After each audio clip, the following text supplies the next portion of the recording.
In today's video, I'm going to show you how converting to a Roth at age 58 can enable $15,000 a month of retirement spending, and why this works not because of how much you've saved, but because of how you've structured your retirement income. We're going to walk through the tax planning decisions that make all of this possible, why the timing of Roth conversions and contributions matters more than most people realize, and we'll weigh some of the pros and cons of having a high Roth balance early in retirement. Hard to believe that there's cons, but we're going to talk about it.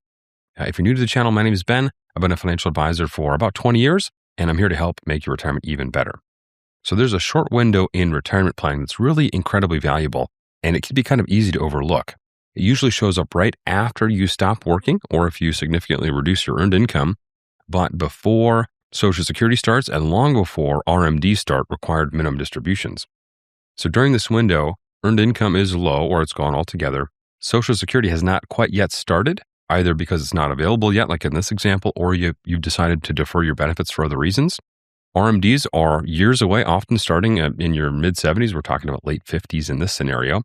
And that's when you have maximum control over how much income shows up on your tax return. So that control is what we call the golden window for Roth IRA conversions. Lower brackets during this time aren't in and of themselves all that special, but they're valuable because you get to decide how much income appears. Right? We have ultimate flexibility. That's the golden window for Roth IRA conversions. Once Social Security starts, right, we turn our pensions on. Once, in our mid-70s, those RMDs begin. That's when we start to lose a lot of that flexibility. So maximum flexibility early on. That's why this window really matters. How much tax-free income do we want, and really when do we want it? That's what the Roth is all about. So let's talk about what tax-free income looks like in practice.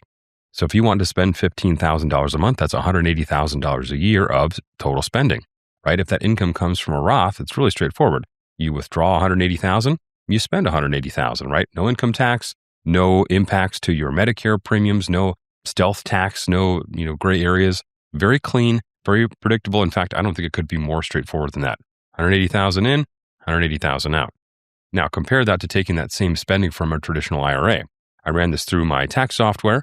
In a real-world tax example, if we want $180,000 of spendable money, we're going to have to withdraw somewhere between $209,000 and $210,000 out of that IRA because, of course, in our IRAs, we have a silent partner.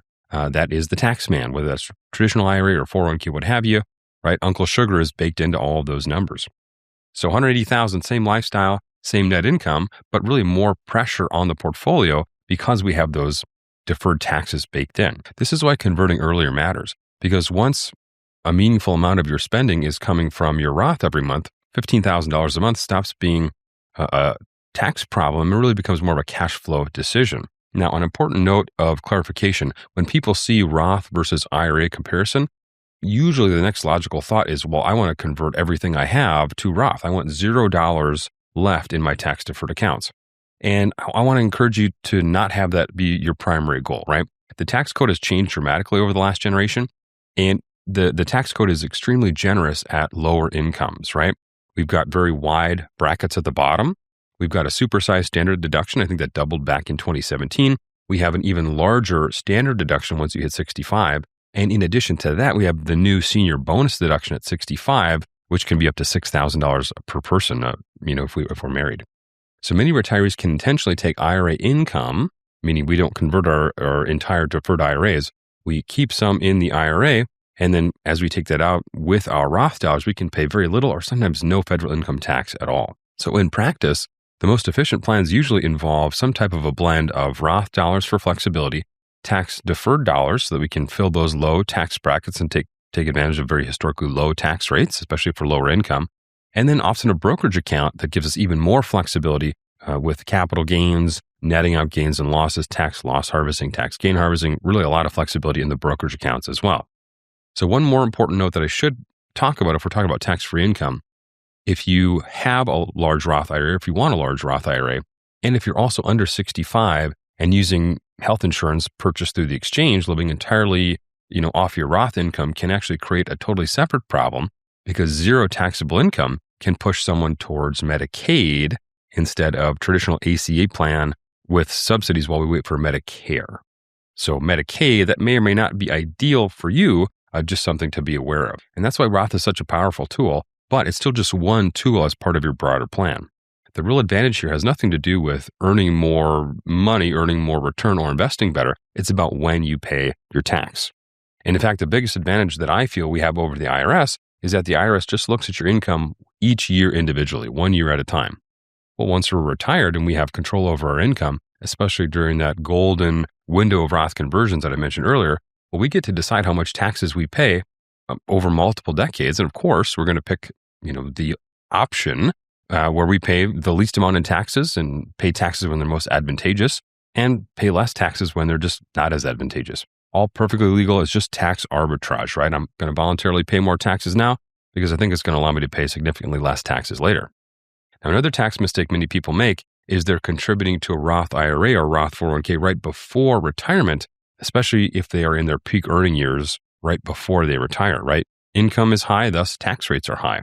And the deductions for traditional contributions can be really valuable just depending on your situation. Then when retirement begins, right, our spending often drops, especially in the case of super savers, because many of us have mastered our lifestyle creep and or maybe started working on a retirement budget several years before we actually retired. Meaning many times we've received several raises between the time we actually started planning for retirement and set our budget and then actually retired and started living off of our savings. So that gap between your final working year and your early retirement, right, that is really the opportunity. Instead of paying taxes to make your Roth contribution at your peak earnings, many people are better off taking the deductions while they're working and then strategically converting during those low income years early on in retirement. So we want to take a deduction when our income is high and then undo that deduction with a Roth conversion if and when our income drops early on in retirement. Basically, that's the golden Roth conversion window, the period after work ends, but before we lose some of the flexibility with Social Security starting, Medicare thresholds, RMDs, all the stuff that we talked about earlier. So paying tax at 58 or at 60 often beats paying taxes at 75 when RMDs start, depending on your age, when income is forced upon you and then that control is just gone. Again, RMDs are required minimum distributions, meaning you got to take this income whether you want to or not. So most people get this wrong, not really because they're careless, but because they assume the more that they have in the Roth, the better. That's often the case, but really isn't always the case. And when we make those Roth contributions and those Roth conversions, it really does matter. So now that you see how shifting tax timing works, if you want to build your dream retirement as a whole and account for taxes, go ahead and click the link in the description, book a call with my team. We'll analyze your situation and we'll figure out how we can optimize it together. So whether you start retirement with a large Roth or you build one over time through conversions, the outcome is the same. We reduce or eliminate forced income later on in life. Roth accounts have no required minimum distributions. Traditional accounts do, really whether you want that income or not. Early RMDs in your mid-70s usually isn't the issue. The real problem shows up later, in your late 80s and beyond, when RMDs can exceed what you actually want as income at a time when, one, you probably don't need the money, and two, you might be too old to spend it, right? Especially when we're comparing our spending needs to our late 50s and our early 60s when spending probably is just going to be more fun when you're much more agile and able to enjoy it. That forced income can also interfere with your Medicare premiums, and it can complicate survivor planning. So when we zoom out and we look at retirement over 20, 30, 40 years, the question becomes really simple.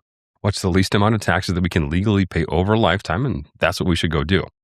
And here's why this works, right? When withdrawals come from a Roth, like I mentioned earlier, $15,000 withdrawn equals $15,000 spent. No surprise taxes, no penalties, no forced future income in your 70s and 80s. The size of your portfolio didn't change, really. The structure of when and where we paid our taxes is what changed the most. So we don't need better investments or different investments. We don't need higher earnings or higher savings. We just need one good decision, right, when we pay these taxes, and that can permanently change how our retirement income behaves. And that's why $15,000 a month, if you have a big enough Roth or a big enough traditional IRA, it feels easy because we have more control over our taxes, right? It feels easy not because it's small, but because it's clean and straightforward, right? No extra taxes to Medicare premiums, just pure tax-free cash flow. And that's why so many people, myself included, love that Roth IRA. And we strongly encourage people when it's appropriate and when you've done it through a comprehensive tax plan and a comprehensive retirement plan to voluntarily pay more taxes now with the hopes of paying substantially less taxes later. By the way, if you love retirement content as much as I do, I think you'll love my weekly newsletter called This Week in Retirement. That's where I scour the internet for the best retirement content across audio podcasts, YouTube videos, and news articles, and I deliver directly into your email inbox. So visit thisweekinretirement.com or just go ahead and click the link in the description. So my name is Ben. I hope you liked this video. I hope it helped to make your retirement even better, and I will see you on the next one.